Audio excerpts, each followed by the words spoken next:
Enclavado en la parte sur del macizo central de Francia, se encuentra el tranquilo pueblo medieval de Millau.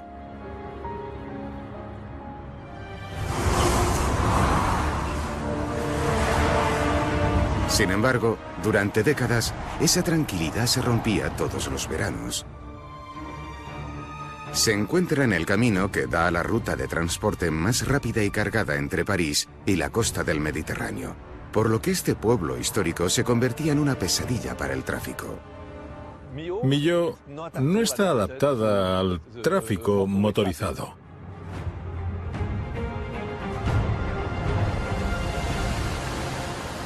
Cuando llega el tráfico de los turistas que vuelven de vacaciones en julio y los que se marchan en agosto, puede que se tarden 3 horas en pasar por Millau. Buscar una solución fue el mayor desafío del ingeniero Michel Virloyer. Para rodear el pueblo y desbloquear esta ruta vital de Europa, tendría que conseguir lo que se creía que era imposible: construir una carretera a través del gigantesco Valle de Tarn.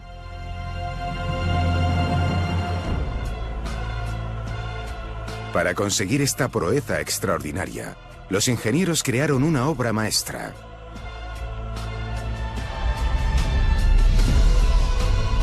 El viaducto de Millau.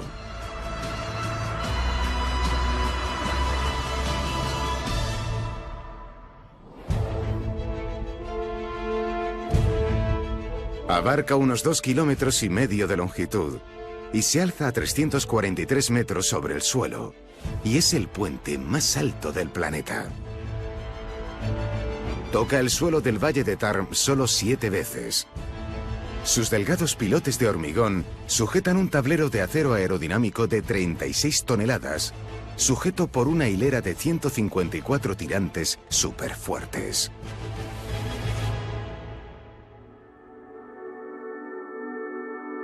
Este magnífico puente suspendido se completó en 2004, llevando la arquitectura e ingeniería modernas a sus límites. Muchos creían que ese puente era imposible de construir y ha provocado mucha controversia. Tanta controversia que en 1993 se inició una competición internacional para buscar la solución. Y el premio se lo llevó el arquitecto Lord Norman Foster y el ingeniero Michel Virloyer. Cada puente es un desafío y un proyecto nuevo, y deben diseñarse específicamente. En este caso teníamos una gran cantidad de problemas que solucionar. El puente no solo recorre uno de los valles más profundos y prolongados de Europa, sino que descansa en un suelo irregular y soporta unos vientos extremos en la cubierta. Pero puede que el mayor desafío fue que tenía que estar terminado en menos de 4 años y que fuera duradero. Lo más importante era darle durabilidad al puente. El contrato especificaba que su vida útil debía ser de 125 años, así que es algo muy importante. ¿Cómo se puede crear un puente colosal muy resistente en un tiempo récord? Los ingenieros tenían que empezar eligiendo los materiales. Una tarea que no habría sido posible sin los grandes genios del pasado. Para crear una estructura resistente, los ingenieros de Millau utilizarían la obra de un ingeniero civil británico que fue un pionero 250 años antes. El profesor Luc Bisby va a visitar el Canal de la Mancha, uno de los corredores oceánicos más saturados del mundo, para saber más. Voy a Eddystone, una de las rocas más traicioneras del Canal de la Mancha. Marcó uno de los momentos más importantes en la historia de la ingeniería civil. Hoy tiene un faro de 50 metros construido por James Douglas en 1882. Lo increíble es que es el 4º faro que ha estado en este sitio.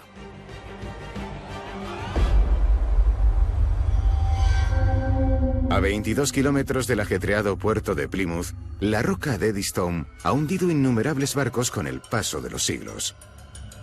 Cuando aumentó el comercio marítimo en el siglo XVII, se ordenó que se construyera un faro de luz en lo alto. Para hacer un edificio capaz de resistir al clima de aquí, al continuo golpear de las olas, al viento y la lluvia, hace falta un logro de la ingeniería. En 1696 fue Henry Winstanley el que terminó el primer faro de litoral del mundo, una torre de madera de 25 metros. Pero una tormenta se lo llevó por delante 7 años después. Su reemplazo sobrevivió 47 años hasta que un incendio lo destrozó. Para que un faro durara una cantidad de tiempo sustancial, hacía falta una nueva solución de ingeniería. En 1756, este desafío aparentemente imposible recayó sobre el ingeniero John Smeaton. Pensaba que el mar debe dar paso al edificio y decidió construir un faro hecho de piedra. Pero lo revolucionario fue la forma con la que unió las piedras, y lo que le dio el título de padre de la ingeniería civil. El faro original de Smeaton estuvo en este lugar durante 120 años y de hecho todavía se puede ver la parte inferior, ese tocón del faro. La estructura había sido tan fuerte que los ingenieros se vieron obligados a desmantelar el faro porque había grietas en las rocas sobre las que se asentaba y luego lo montaron en Plymouth Hoe como homenaje a la genialidad de Smeaton.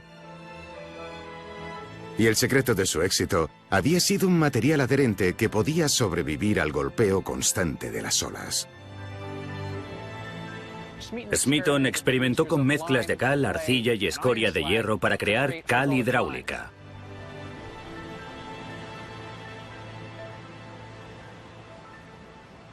Voy a hacer una demostración del invento que realizó Smeaton en la torre.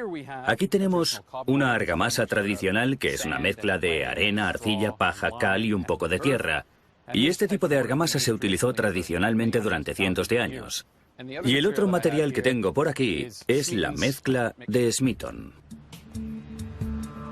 La cal hidráulica de Smeaton se forma dentro de un tubo de cartón antes de introducirse en agua, replicando la rigurosidad del mar. Y voy a hacer lo mismo con la mezcla de tierra tradicional. Ahora los dos tubos están llenos con argamasa y vamos a dejarlos aquí una media hora. Luego volveremos y veremos una diferencia importante en su rendimiento.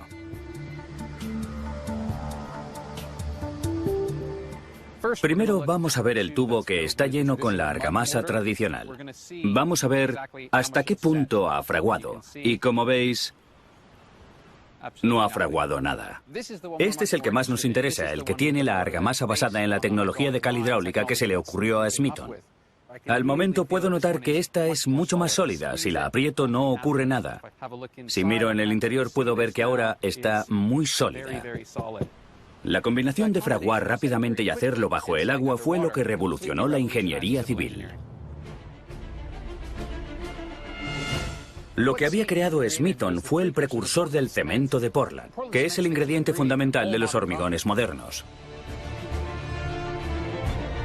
La fuerza de la cal hidráulica de Smeaton hizo que los ingenieros pudieran unir casi 1500 bloques de granito, creando una estructura de piedra sólida que resistiera a las fuerzas de la naturaleza. Fue tan sólida que a los victorianos les pareció demasiado difícil el desmantelar la base cuando se trasladó a Plymouth Hoe hace más de 100 años.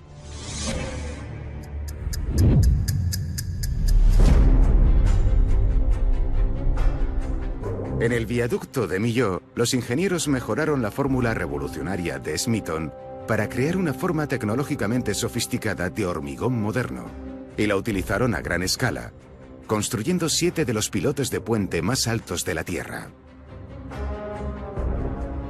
Los pilotes contienen más o menos 90.000 metros cúbicos o más de 200.000 toneladas de hormigón.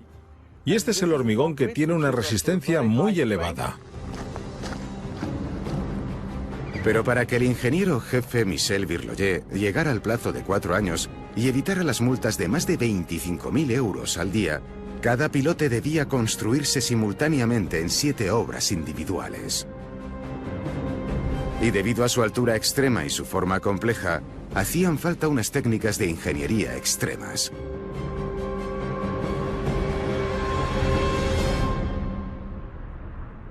Desde aquí se puede ver la forma de los pilotes. Parecen muy sencillos, pero no lo son para nada. Los ingenieros rompieron los esquemas en octubre de 2001. Sobre el suelo irregular del valle, cada pilote debía tener una altura distinta, y el más alto tendría 245 metros, batiendo el récord. Su forma octogonal se estrecha gradualmente, dividiéndose a 90 metros bajo el tablero para dar más flexibilidad. Era necesario que el arquitecto fabricara unos pilotes bonitos, pero al mismo tiempo era necesario elegir formas que se pudieran levantar con moldajes autotrepantes. Para construir etapas de 4 metros, los ingenieros utilizaron un armazón autotrepante moderno, un sistema hidráulico que elevaba un molde gigantesco de hormigón reforzado. Uno de los mayores problemas era elevar el hormigón debido a este pilote. Este mide 245 metros de alto. Se utilizaron grúas para elevar los cubos de hormigón que luego se vertían en el molde. Después del vertido, se desmantelaba el molde. Entonces el armazón que lo sujetaba se elevaba mediante sus gatos hidráulicos y se volvía a anclar en el hormigón fraguado. Después el molde se remontaba para el siguiente vertido. En total, cada ciclo necesitó 3 días.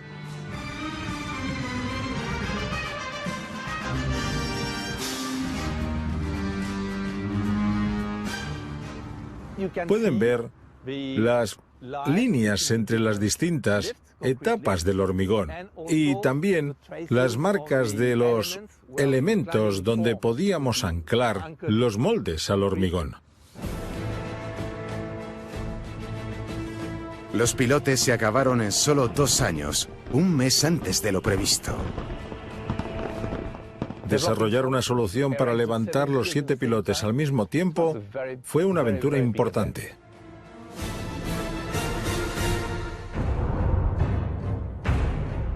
El viaducto de Millau al suroeste de Francia es una maravilla de la ingeniería del mundo moderno.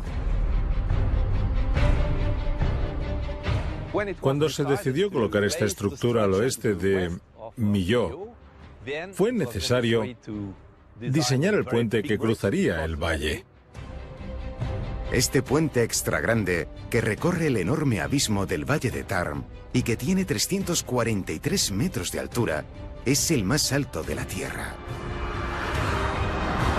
Pero durante su construcción, su increíble altura creó un desafío aparentemente imposible para el ingeniero jefe Michel Virloyer.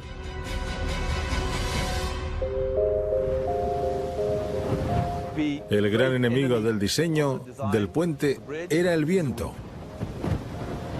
El tablero está a 150 metros sobre el suelo de la meseta porque tenemos vientos muy fuertes.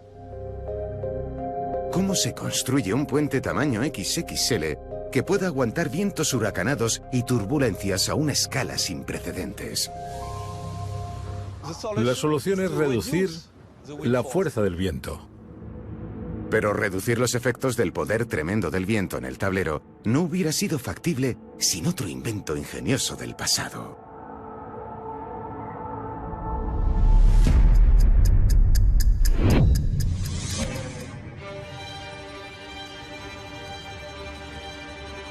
El profesor Luke Bisbee está explorando uno de los puentes más icónicos de Inglaterra. Vale, esto ya es otra cosa. A unos 135 metros que quitan el hipo se encuentra el puente del Severn.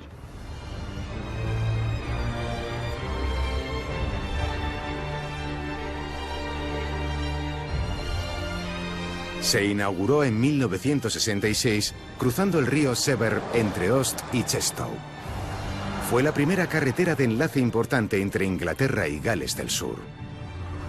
La sección principal del puente tiene más de 1.598 metros. En aquella época era el más largo del mundo. De hecho, puedo ver a través de este agujero unos 1.000 metros del puente. Es increíble.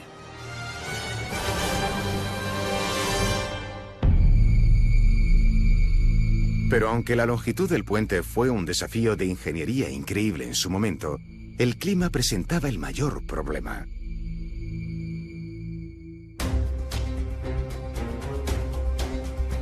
El río Severn está situado en el interior, junto al Océano Atlántico, y empieza donde acaba el canal de Bristol.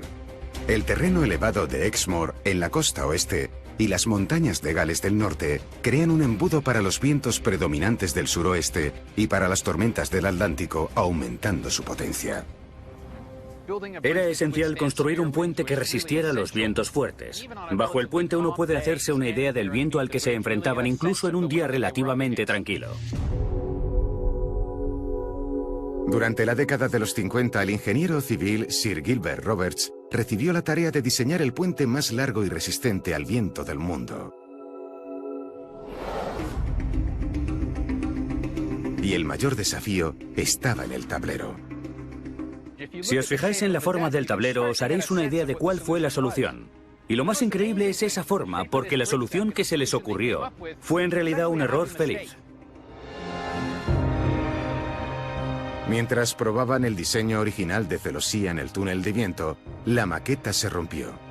Mientras esperaban a que llegara un repuesto, los ingenieros se inspiraron en otras formas aerodinámicas que dieron lugar a una idea revolucionaria.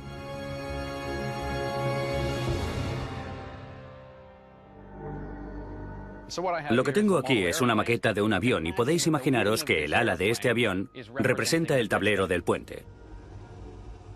Un ala tiene una superficie curva por arriba y una superficie plana por debajo, lo que significa que el aire que pase sobre el ala recorre más superficie por arriba que por abajo.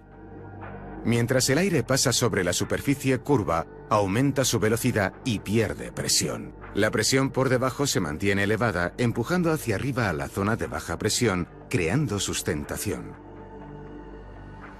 Lo que voy a intentar demostraros con este secador que generará viento es que la fuerza de la maqueta del avión disminuirá y esa disminución representará la sustentación que hemos generado en la maqueta. Ahí está nuestro peso inicial, 45 gramos.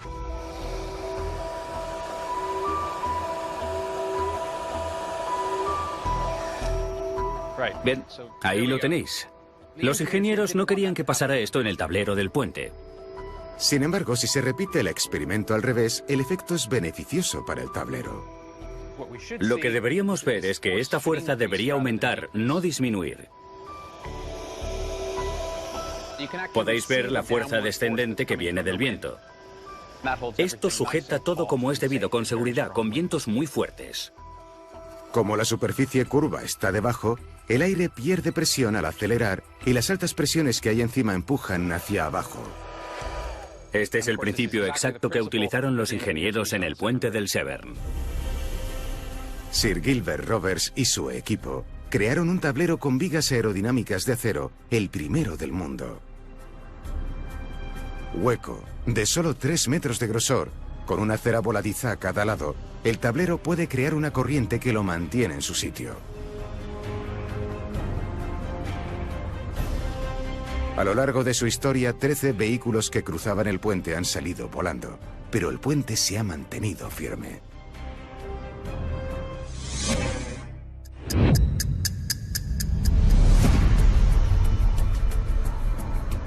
Los ingenieros del viaducto de Millau han mejorado la forma aerodinámica de Sir Gilbert, creando un tablero vanguardista único. Es 1 kilómetro más largo que el del puente del Severn, con 2,5 kilómetros y con un peso colosal de 36.000 toneladas. Es de los más largos de la Tierra.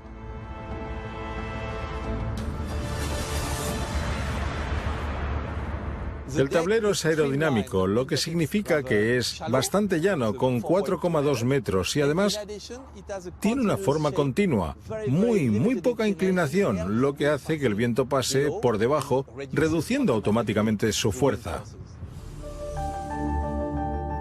El tablero tiene forma trapezoidal y es hueco, creando un perfil aerodinámico inverso para que los vientos provoquen una sustentación negativa. Pero el construir un tablero colosal, continuo y aerodinámico en un tiempo récord era un desafío sin precedentes. Así que los ingenieros decidieron crear un rompecabezas gigantesco de acero. Sus piezas se cortaron en fábricas de Francia y se transportaron hasta Millau.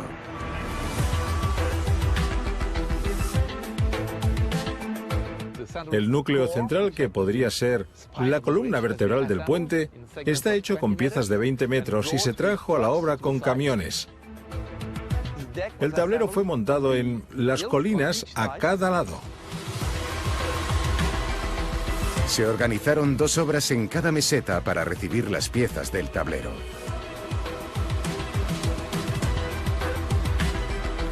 En total viajaron hasta Millau 2000 convoyes con acero.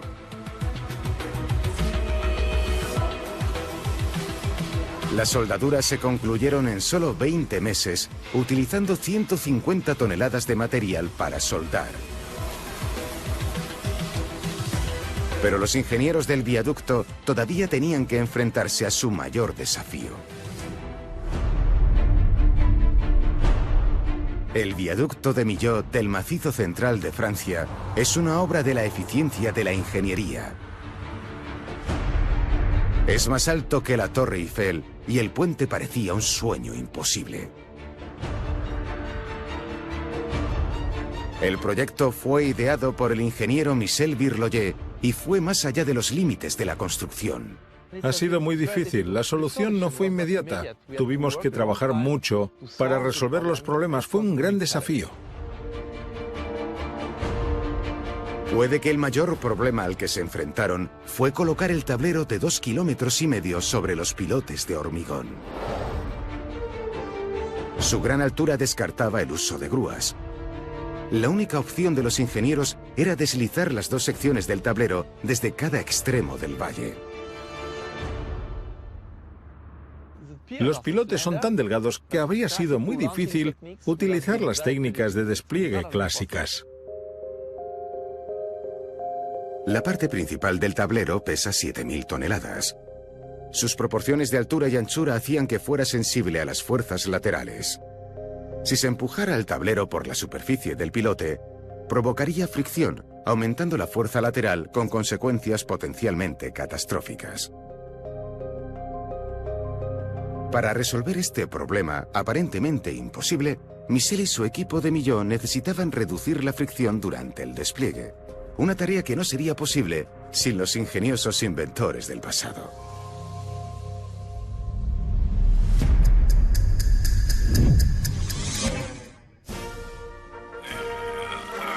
La fricción ha sido un escollo para la humanidad desde hace miles de años. ¡Empujad! Los antiguos ¡Empujad! egipcios no podían deslizar sus bloques por la arena. Y descubrieron que el agua creaba una superficie más suave y resbaladiza. ¡Bien! Aunque echar mucha agua no era aconsejable. ¡No! Se cree que los creadores de Stonehenge desplazaron sus losas por una serie de troncos. Lo que era la solución perfecta, siempre y cuando el suelo fuera llano. ¡Cuidado!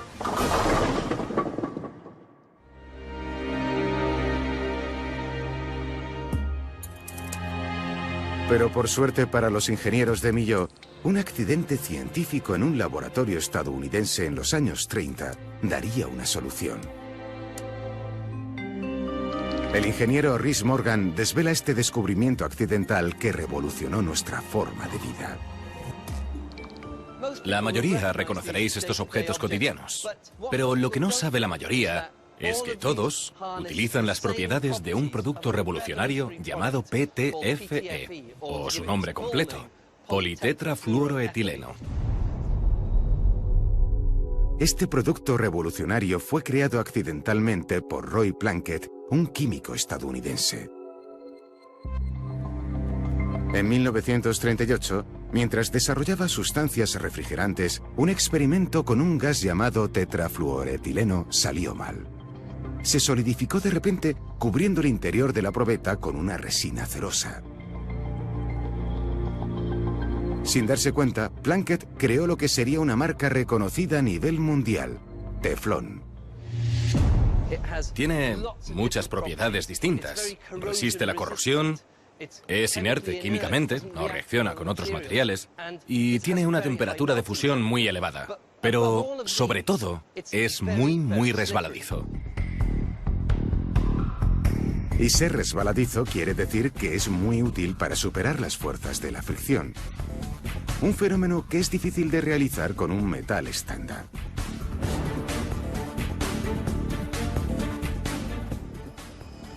Aquí tengo un trineo unido a una bandeja de metal por debajo y unos 45 kilos de ladrillos y arena. Y a medida que tire del trineo, la bandeja provocará una gran cantidad de fricción contra esta plancha metálica, lo que retrasará el movimiento. A medida que empiece a tirar, podéis ver que tengo 5 kilos y todavía no hay movimiento. Esa es la fricción, que evita que mi trineo se mueva. Llego a 7 kilos, 10 kilos, 11, 12 y ya se mueve. Esos son unos 120 newtons, la fuerza necesaria para arrastrarlos. Para ver cómo funciona el PTFE, la bandeja se prepara. Luego se rocía con el revestimiento resbaladizo. Y se endurece a 230 grados centígrados. Vaya, fijaos. Parece muy suave. Vamos a probarlo. Tengo 2 kilos. 5, 6, 7 y mirad, ya empieza a moverse. Con 7 kilos. Para superar la fricción. Si lo comparáis con los 12 kilos, son 120 newtons. Hay una diferencia de unos 50 newtons para mover el mismo peso. El PTFE está hecho solo con átomos de carbono y flúor. El flúor tiene más electronegatividad que cualquier elemento y repele al resto de átomos. El flúor envuelve al carbono y así es incapaz de reaccionar ante nada. Por lo tanto, como sustancia es muy poco reactiva y no genera casi ninguna fricción. El trineo puede llevar un 40% más de peso cuando se empuja sobre la plancha revestida con PTFE, el equivalente a un ingeniero de 1,80 m. ¿Cuánto está dando? 12. Ahí lo tienes, 12 kilos, 120 newtons. ¿Qué os parece?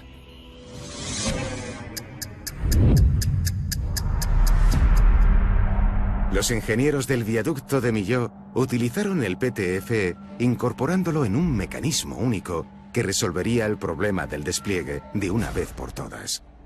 Era necesario crear un sistema en el que la fuerza de despliegue se diera de un pilote a otro de tal forma que no se produjeran fuerzas ni se torcieran los pilotes.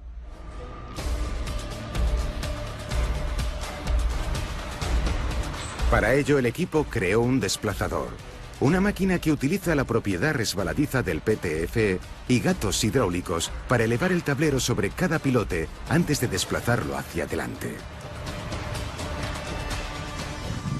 Aquí tenemos uno de los que el equipo utilizó para desplegar el puente.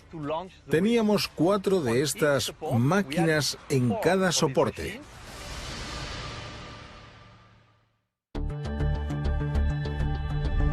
Cada desplazador utiliza 2 bloques cubiertos con PTFE y con forma de cuña. Un cilindro hidráulico tira de la cuña superior que se desliza por la cuña inferior. Esto eleva el tablero sobre el pilote y al mismo tiempo lo desplaza hacia adelante. Entonces la cuña inferior se desliza hacia atrás, bajando el tablero sobre el pilote. Cada ciclo mueve el tablero unos 600 milímetros.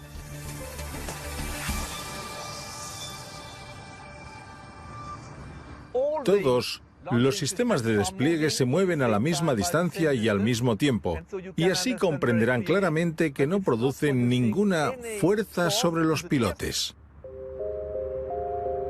Pero antes de que los ingenieros pudieran hacer el despliegue, existía otro problema. Una luz típica es de 342 metros de largo, pero es mucha distancia para recorrerla directamente, así que hizo falta instalar en cada luz un cimiento temporal, un puntal grande, para dividir la arcada entre 2. Se construyeron 7 pilotes temporales a lo largo del valle. El despliegue comenzó en febrero de 2003. Pero los 2,5 kilómetros de tablero que se desplegaban hacia el vacío no seguían un rumbo recto. Desde aquí, el dique norte, podemos ver la curva del puente. El puente se curva con un radio de 20 kilómetros que es muy largo.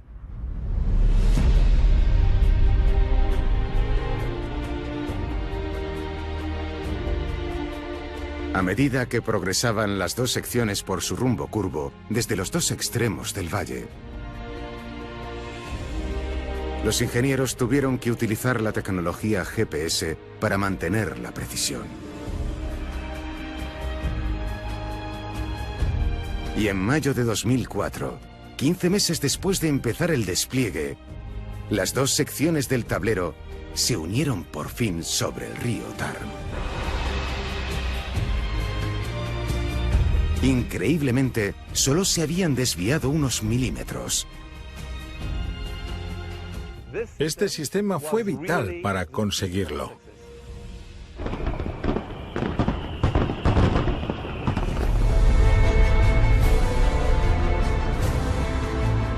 El viaducto de Millau conecta las mesetas del Valle del Tarn en Francia. Este puente vial es la estructura más alta del país y es uno de los mayores logros de la ingeniería de todos los tiempos.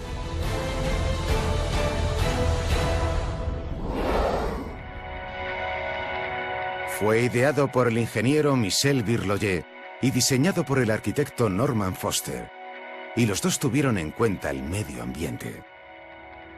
Lo primero que había que hacer era preservar la calidad del lugar, porque sus vistas son preciosas. El suelo de caliza inestable descartaba un puente colgante que depende de tener puntos de apoyo firmes a cada lado para aguantar el peso del tablero. Para Michel Virloyer solo cabía una solución. Quería diseñar un puente atirantado porque sus cables son muy fuertes. Permiten crear estructuras muy modernas, muy ligeras y transparentes, así que desde el principio quería hacer un puente atirantado con varias luces. Construir un puente atirantado de varias luces, con semejante escala y en un entorno hostil, era un desafío imposible. No habría salido adelante sin los genios de la ingeniería del pasado.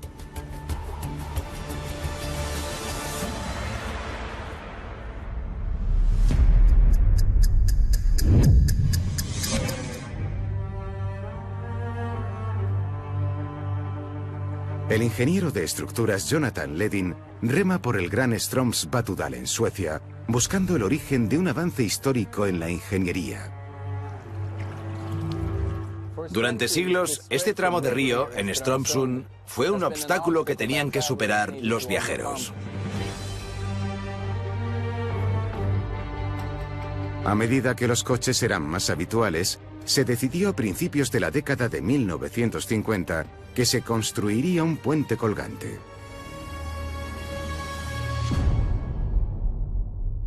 Sin embargo, el ganador del proyecto, el ingeniero alemán Franz Dissinger, propuso una idea distinta.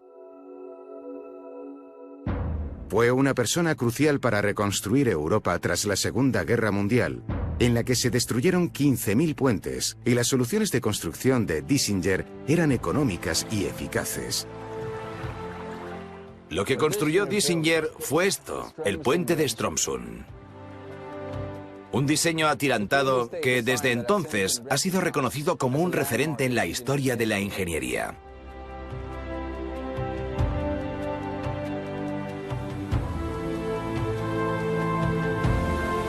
Después de mover vehículos durante más de 60 años, los tirantes se están sustituyendo por primera vez. Y la forma que ideó Dissinger hace tantos años para instalar estos tirantes sería muy influyente.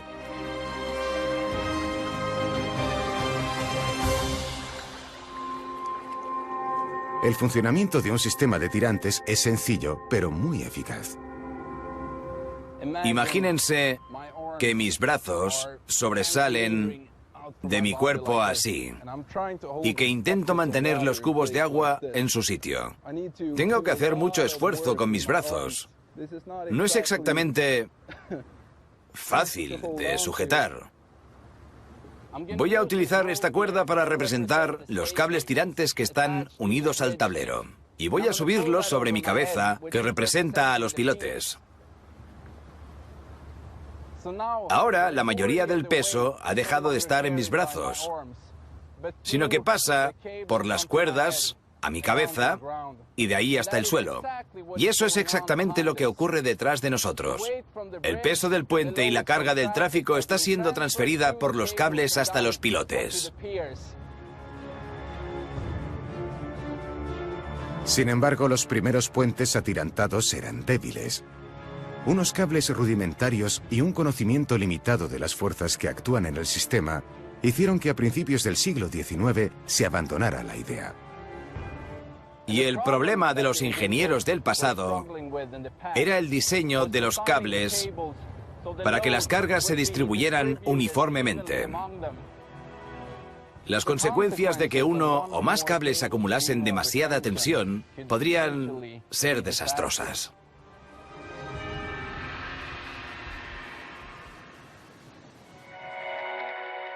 Para superar este problema, Dissinger acudió a las matemáticas. Creó unas fórmulas para calcular las fuerzas que necesitaría cada cable. Cada uno de esos cables sería tensionado in situ, una innovación de la ingeniería.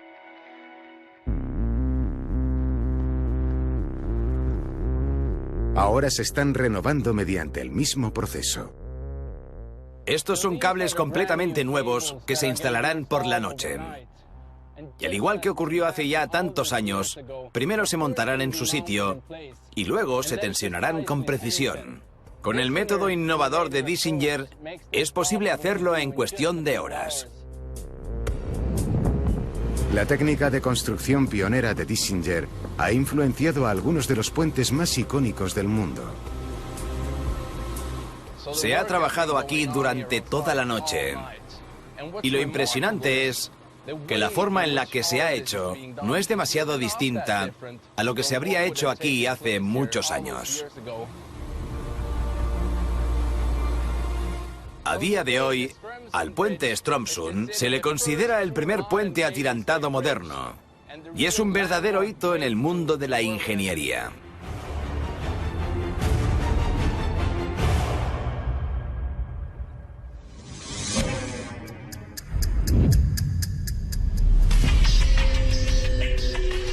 Los ingenieros de Millau han tomado el método de Dissinger y lo han magnificado, creando una obra maestra estructural.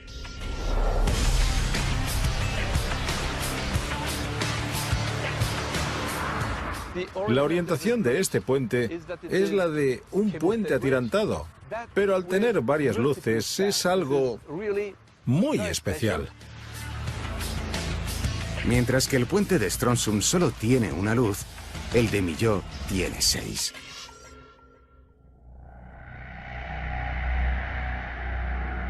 Mientras se levantaban los pilotes de 700 toneladas, los ingenieros confiaban en que hubieran calculado la distribución perfecta de rigidez y flexibilidad en toda la estructura.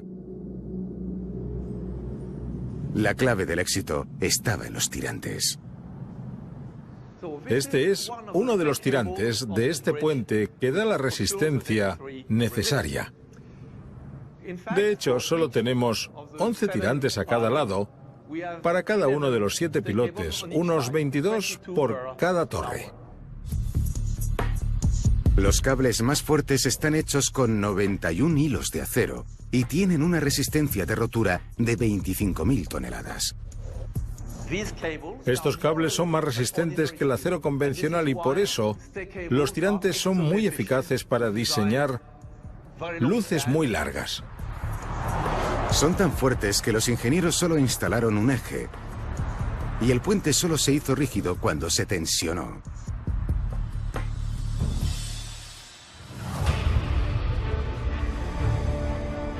Después de 3 años de construcción, se pondría a prueba la integridad del puente. 28 camiones con un total de 900 toneladas fueron enviados en masa al punto central. El tablero se flexionó, pero solo unos centímetros, y el puente se mantuvo firme. Hoy, por supuesto, estoy muy orgulloso porque hay que dar muchos pasos para levantar un puente como este. Finalmente, cuando se terminó, fue un éxito enorme.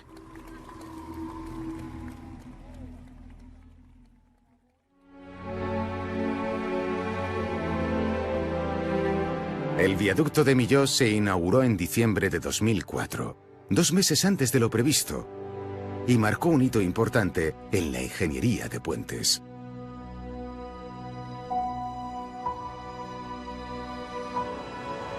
Ahora lo utilizan casi 5 millones de coches al año. Y para el ingeniero Michel Virloyer representa el logro de toda su vida. ¿Saben? Cuando has pasado años trabajando y luchando por un puente y de repente está terminado, es un momento en el que ya no sabes qué puedes hacer. Al aprender de los grandes inventores del pasado, adaptando, ampliando y creando invenciones nuevas, los ingenieros y diseñadores han conseguido hacer que lo que parecía imposible sea posible. Muchos creían que ese puente era imposible de construir, y ahí lo tenéis.